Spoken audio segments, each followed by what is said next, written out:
This story is titled My Best Friend Affair with My Wife. Cost him everything. Here's how I got revenge. Hey, I'm Jake, 34 male. I'm not the kind of guy who shares his personal life, but what happened to me a few years ago changed my perspective on loyalty, family, and trust. Back then, life was simple, or so I thought. I was married to Laura, 33 female, my high school sweetheart, for 7 years. We had two amazing kids, Mia, 6 female, and Ethan, 4 male. To anyone on the outside, we were the perfect family. We had a house in the suburbs, the kind with a backyard big enough for the kids to play, and neighbors who lent sugar when you ran out. I worked in construction management, a job that wasn't glamorous but paid the bills and allowed Laura to stay home with the kids most of the time. She also did some part-time admin work, but her main focus was being the supermom everyone admired. And honestly, she seemed to love it. We had our share of date nights, lazy Sundays, and family outings to the zoo or the beach. Our social circle was just as tight. Bob, 35 male, and his wife, Lisa, 32 female, were practically family. Bob wasn't my best friend in the world, but he was someone I trusted. We'd grill steaks in the backyard, watch football on Sundays, and even took a few camping trips with our families. The kids got along great, which made hanging out easy and fun. Lisa was a sweetheart, quiet but thoughtful, always the one organizing potlucks or sending thank you cards. Laura's behavior started to change. She became protective of her phone, keeping it in her pocket or face down on the table, and her new routine of frequent girls' nights seemed out of character. At first, I didn't think much of it. She said it was good for her to get out, but her vague explanations and late returns raised questions I couldn't ignore. Around the same time, Bob started flaking on our usual hangouts. This guy who would never miss a game day suddenly had excuses every week. Work's crazy, man. Or Lisa's got me running errands. It didn't seem like a big deal at first, but looking back, the timing was too coincidental. Then, there were the kids. Mia and Ethan started casually mentioning how often they stayed with Laura's parents. They loved their grandparents, so it wasn't a red flag at first. But when I asked Laura about it, her answers were always rushed. It's just easier for them to stay there when I'm out late. I thought it'd give you a break. Her parents lived an hour and a half away. That's not exactly convenient. The feeling in my gut grew heavier. I wasn't the type to pry, but it felt like pieces of a puzzle were being laid out, and I just couldn't see the full picture. Something was off, but I wasn't ready to confront it yet. Instead, I started paying closer attention, hoping I was wrong. The breaking point came one random Tuesday night. Laura had gone out for another girls' night and left her laptop open on the dining table. Normally, I wouldn't touch her stuff. I believed in trust and didn't want to be that guy who snoops. But something about that night was different. The kids were asleep, the house was quiet, and my curiosity got the better of me. I sat down and opened her email. What I saw made my stomach drop. There they were, messages between Laura and Bob. They weren't casual or friendly. They were explicit, giddy, and horrifying. They talked about their meetups in detail, how exciting it was to sneak around, how clueless I was, and even how much of a pushover Lisa had become since having kids. My hands trembled as I read more. The timestamps showed this had been going on for months. While I was working late to give my family the life they wanted, my wife and my so-called friend were busy destroying it behind my back. I slammed the laptop shut, my heart racing. I felt betrayed, humiliated, and angry all at once. But one thing was clear. I wasn't going to act on impulse. If they thought they could play me for a fool, they were about to learn the hard way just how wrong they were. Sitting there in the dark, I started piecing together all the little signs I had ignored. The phone, the girls' nights, Bob's sudden unavailability. It all made sense now. The worst part was knowing how much I had trusted them. Bob had been in my home, eating my food, playing with my kids. Laura had smiled at me every morning, kissed me goodbye, and pretended we were fine. The night I found the emails, it was like my entire world collapsed in an instant.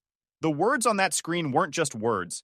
They were the evidence of betrayal, a betrayal so deep that it felt like the air had been knocked out of me. But I didn't yell. I didn't confront her immediately. Something inside me, some strange, calm voice, told me to wait, to gather more, to be deliberate. I closed the laptop and sat in the dark, staring at nothing. My mind raced, connecting dots I hadn't even realized were there. All the subtle signs, the phone glued to her hand, the increased girls' nights, the shared glances between her and Bob at barbecues, they all made sense now. I wasn't just paranoid. I'd been played. But it wasn't just Laura who had betrayed me. Bob, my friend, my buddy, the man I'd invited into my home, trusted with my kids, and laughed with overbeers. That stung just as much, if not more. Betrayal from a spouse cuts deep, but from a friend? It's like salt in an open wound. The next morning, I called Ron, an old friend from college who had worked as a cop before becoming a private investigator. He picked up on the second ring. "What's up, Jake? You sound off." "I need your help, man," I said, my voice steady but cold. "I think Laura's cheating on me. And I think it's with Bob." There was a pause. "Damn," Ron finally said. "You sure?" "Pretty damn sure. I found emails. Explicit ones. But I need more. I need proof I can take to court if it comes to that."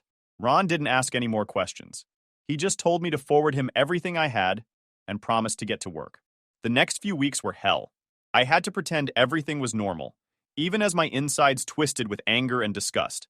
Laura would smile at me over breakfast, asking if I needed anything before I left for work.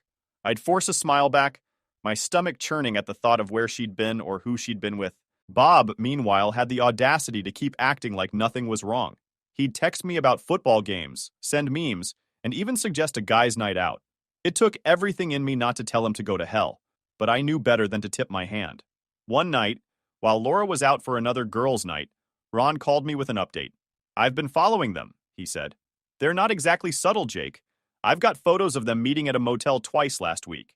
Same one both times. Room 214. I closed my eyes and let out a breath. "You're sure it's them?" "Crystal clear. I've got timestamps, license plate numbers, and even a couple of videos. These two aren't being careful." Ron's thoroughness was both a blessing and a curse. I wanted the truth, but hearing it confirmed made the betrayal feel even more real. One of the hardest parts of those weeks was pretending everything was fine for the kids. Mia and Ethan had no idea what was going on, and I was determined to keep it that way. Mia would run up to me after school, excitedly showing off her drawings, while Ethan begged me to help him build another Lego tower. "Can we have pancakes tomorrow, Dad?" Mia asked one evening, her eyes wide with hope. "Of course," I said, forcing a smile. "You know I can't say no to your pancakes." Laura walked in a moment later, carrying a shopping bag. "Hey guys, look what I got for you," she chirped, pulling out a new set of markers for Mia and a toy truck for Ethan. The kids cheered, completely oblivious. I stood there, watching her play the doting mom, and it took everything in me not to snap. When Ron sent me the final report, I knew it was time to act. He had gathered more than enough evidence: emails, photos, receipts, and even video footage of Laura and Bob entering and leaving the motel. The timestamps aligned perfectly with the nights she claimed to be out with her friends. The worst part? In one of the videos, they were laughing as they walked out of the motel, completely at ease. They looked like two people without a care in the world. Meanwhile, I'd been at home, reading bedtime stories to our kids and wondering what I'd done to deserve this. I took the report to my lawyer the next day. "This is more than enough," she said, flipping through the photos. "You've got a solid case for divorce, Jake. And with this kind of evidence, custody shouldn't be an issue." Custody. The word hit me like a punch to the gut. This wasn't just about ending my marriage. It was about protecting my kids from the fallout. Mia and Ethan were my everything, and I couldn't let them grow up in a home built on lies. The day Laura got served was one I'll never forget. I had arranged for her to receive the papers at her office. She called me an hour later, her voice shaky. "Jake, what is this?" "It's exactly what it looks like," I said, keeping my tone cold. "I know everything, Laura. About you and Bob. Don't even try to deny it." She didn't. There was a long pause, and then she started crying. "I'm sorry, Jake. I never meant—" "Stop!" I interrupted. "You don't get to play the victim here. You made your choices, Laura. Now you'll face the consequences." I hung up before she could say anything else. But I wasn't done. Lisa deserved to know the truth too. She was kind, unsuspecting, and had done nothing to deserve this. I didn't want to blindside her, so I asked Ron to deliver the evidence to her personally. The next day, Lisa called me, her voice trembling. "Jake, I had no idea. I can't believe this." "Neither could I said. "But you deserve to know." She thanked me through tears, and I could hear the strength creeping back into her voice. Lisa wasn't the type to wallow in self-pity. If anything, she seemed determined to take control of the situation. Within a week, both Laura and Bob's lives had started unraveling. Laura moved into a small apartment, and Bob was kicked out of his house. Lisa filed for divorce, emptied their joint bank account, and fired Bob from her dad's company. I should have felt vindicated, but all I felt was numb. The fallout was just beginning. and I had no idea how far-reaching it would be. But one thing was clear. The life I thought I had was gone, and there was no going back. After Laura and Bob were exposed, the chaos began to settle, on the surface at least. But beneath the calm, I was navigating a storm of emotions, responsibilities, and changes I hadn't prepared for. My marriage was officially over, and so was the life I thought I'd built. Now, it was about moving forward. The first step was the kids. Mia and Ethan were my top priority, and I knew they deserved stability, even if their parents couldn't provide it together. I sat down with my lawyer to hammer out the custody details, determined to ensure that they stayed with me. Laura didn't put up much of a fight. How could she? The evidence I had made it clear she wasn't fit to prioritize anything but herself. Still, explaining the situation to Mia and Ethan was the hardest part.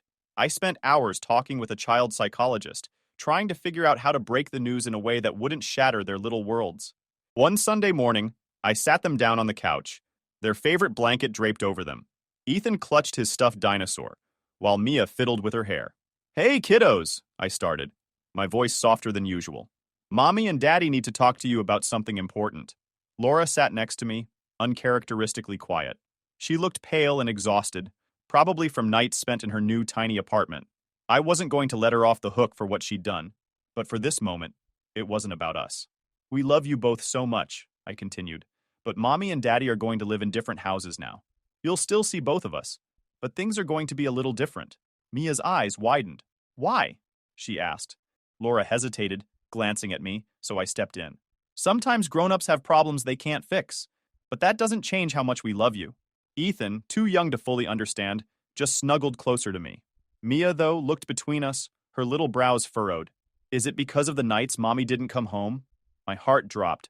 I had to remind myself that Mia was a smart kid, maybe too smart for her own good sometimes. I took a deep breath. "It's not your fault, Mia. It's just something between Mommy and me. But I promise you, no matter what, you and Ethan will always be taken care of." She nodded, but her eyes glistened with tears. Laura reached out to touch her shoulder, but Mia flinched away. That small reaction was like a knife to the chest. Laura noticed it too, and withdrew, her face crumpling. Once the custody arrangement was settled, I focused on creating a new routine for the kids. Mornings became a bit of a circus, me juggling breakfast, packing lunches, and making sure no one left the house in mismatched socks. But I learned to love the chaos.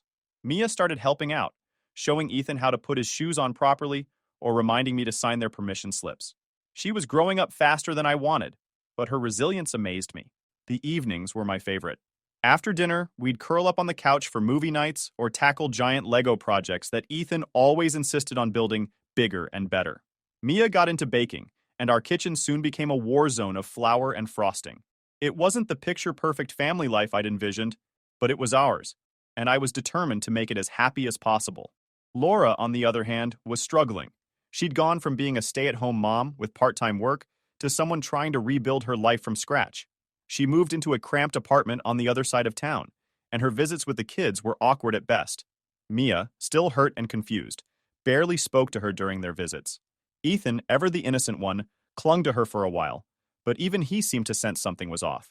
Laura tried to win them over with gifts and trips to the zoo, but kids are smarter than we give them credit for. They knew something wasn't right, even if they couldn't articulate it. She called me one night, her voice thick with frustration and sadness. "They don't even want to see me," she said. "Mia won't talk to me. What am I supposed to do, Jake?" I leaned back in my chair, gripping the phone tightly. "You earn their trust back," I said bluntly. "You don't get to fix this with toys and ice cream. You show up, you listen, and you stop expecting them to forgive you overnight." Her silence on the other end was deafening. Meanwhile, Bob was dealing with his own fallout. Lisa didn't just kick him out, she obliterated him. She filed for divorce, froze their accounts, and made sure everyone in their social circle knew exactly what he'd done. Bob lost his cushy VP job at Lisa's dad's company, and word on the street was he'd moved in with a friend who lived 2 towns over. One afternoon, I got a call from Lisa. I hadn't heard from her since I'd given her the evidence. "Jake," she said, her voice firm but tired. "Thank you for telling me the truth. It hurt like hell, but I needed to know." "You didn't deserve any of this," I said. "Neither did your kids." She sighed. "I'm trying to keep it together for them. But honestly, I'm glad he's gone. It's better this way." I admired her strength. Lisa wasn't the kind of person to let betrayal define her. She was already making plans to go back to school and had started looking for a new job to support her kids.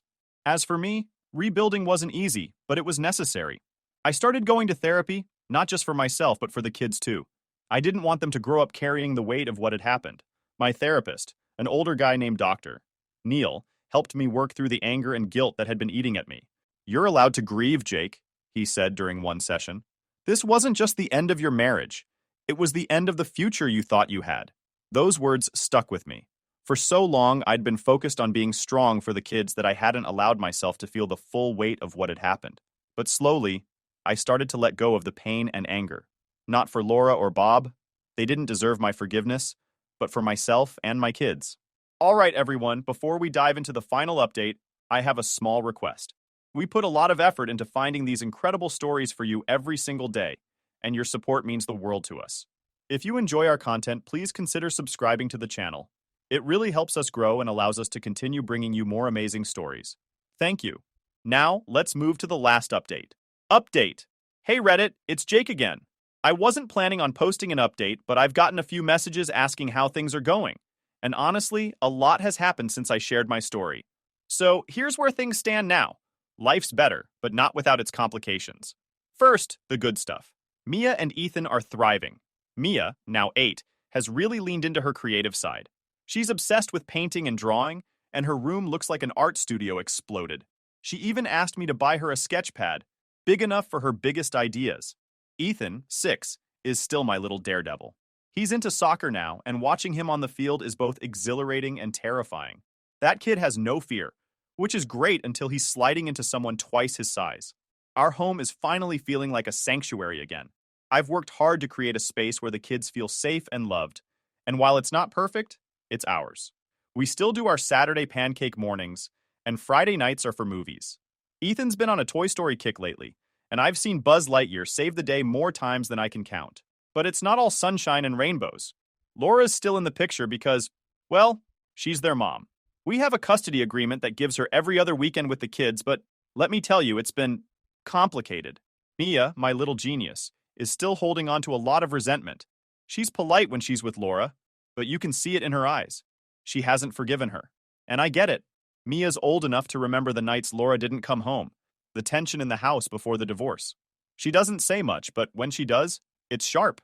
One time after a visit, Mia came home unusually quiet. I asked her what was wrong, and she just shrugged and said, "Mom says she's sorry, but if she is, why'd she hurt us?" What do you even say to that?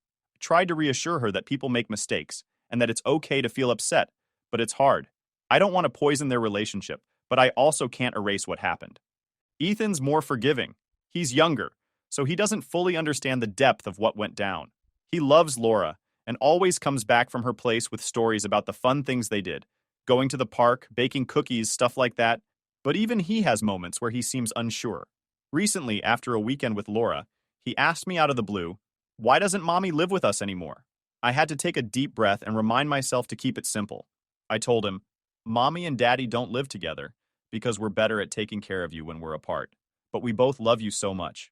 He seemed satisfied with that answer, but it left me wondering how many more questions he'll have as he gets older. As for Laura, she's trying. I'll give her that. She's been showing up to all of Ethan's soccer games and even came to Mia's school art show last month. Mia avoided her like the plague, but Ethan was thrilled to see her there. I'm not going to lie, having Laura in the same room still feels weird. We exchange pleasantries for the kids' sake, but there's an unspoken tension that never really goes away. There was one moment that really threw me, though. After Ethan's last game, Laura pulled me aside while the kids were busy chasing each other around. She looked nervous, which isn't like her. "Jake, can we talk?" she said, her voice quiet. "About what?" I asked, already bracing myself. I want to know if you think Mia will ever forgive me. I've been trying, but she keeps shutting me out." It took me a second to respond. I wanted to tell her that forgiveness isn't something you can force, that she'd have to earn it by being consistent and patient. But instead, I just said, "I don't know, Laura. That's up to her. But if you keep showing up and being there for her, maybe one day she'll see you're serious about making things right."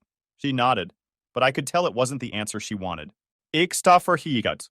On the Bob front, there's nothing new to report. Last I heard, he's still out of state, living in a friend's basement or something. He hasn't reached out, and I hope it stays that way. Lisa's doing great, though. She's back in school, working on her degree, and crushing it as a single mom. We still talk occasionally, mostly about the kids, but I've got nothing but respect for how she's handled this mess. As for me, I'm finally starting to find myself again. I've been hitting the gym, focusing on my work, and even went on a couple of dates. Nothing serious yet, but it feels good to put myself out there. I'm learning to let go of the anger, not for Laura or Bob, but for me. Holding on to it was like carrying a weight I didn't need anymore. The kids and I are in a good place overall. It's not perfect, and there are still moments where the cracks show, but we're moving forward. I'm teaching them that it's okay to feel hurt, but it's also okay to heal. Thanks for reading, and for all the support last time. Life isn't always easy, but it's worth fighting for, especially when you've got too little reasons to keep going. Till next time, period. Jake.